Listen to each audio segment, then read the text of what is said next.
Bueno, ahora vamos a ver el ejercicio número 6. En este caso tenemos un rectificador de media onda, que, bueno, yo lo dibujo de esta forma.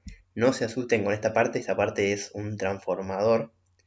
Eh, Básicamente ya empezamos a laburar con rectificadores y como estamos tratando de utilizarlos para construir una fuente de continuo para dispositivos de electrónica, necesitamos transformar el voltaje que tenemos en los tomas, pasarlo a un voltaje mucho más pequeño, porque en electrónica usamos voltaje pequeño, además de utilizar, por ejemplo, diodos para tratar de que la onda de salida sea una onda de corriente continua, o sea, un voltaje continuo. También tenemos que transformar el voltaje y disminuirlo. Entonces vamos a empezar a trabajar con estos transformadores en los ejercicios, que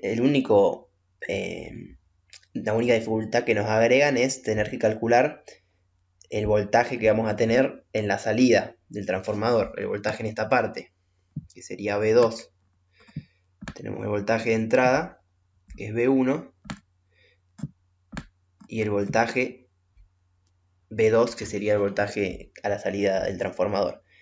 Para calcular cuál va a ser ese voltaje a la salida, lo que tenemos es esta relación, que básicamente nos dice que la relación entre el bobinado N1 y el N2, la relación de vueltas que hay entre estos dos bobinados, tiene que ser igual a la relación entre los voltajes.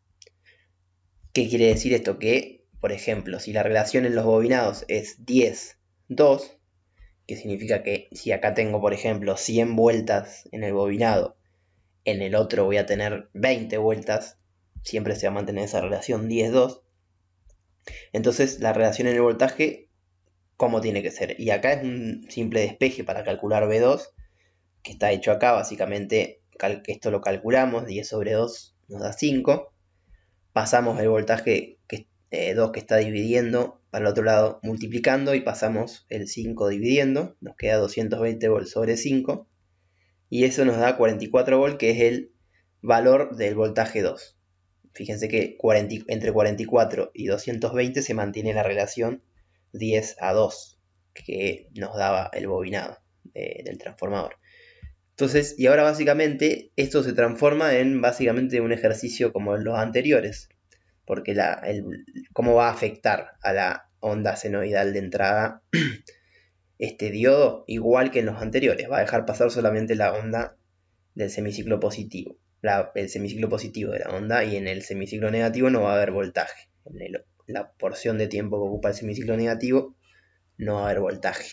Entonces se podría decir que si tomamos que el voltaje 2 como el voltaje que hay en esta fuente, el circuito podría ser un circuito equivalente como este. Esto sería para el ejercicio número 6. Bueno, acá en el punto en el que les pide que ustedes den una relación de bobinado para llegar a un voltaje, es utilizar esta fórmula y despejar de otra forma. Fíjense, yo no tengo acá la relación N1 sobre N2, no lo sé, que en este caso sí lo sabía, pero sí sé que de 220 volts quiero llegar a 55 volts en el otro lado del transformador. Entonces, ¿cuál es la relación? Divido y es la relación 4. Entonces tengo que elegir un número en el bobinado N1 y un número en el bobinado N2 que me dé esa relación 4. Puede ser 8:2, 4:1, etc. Y eso sería el ejercicio.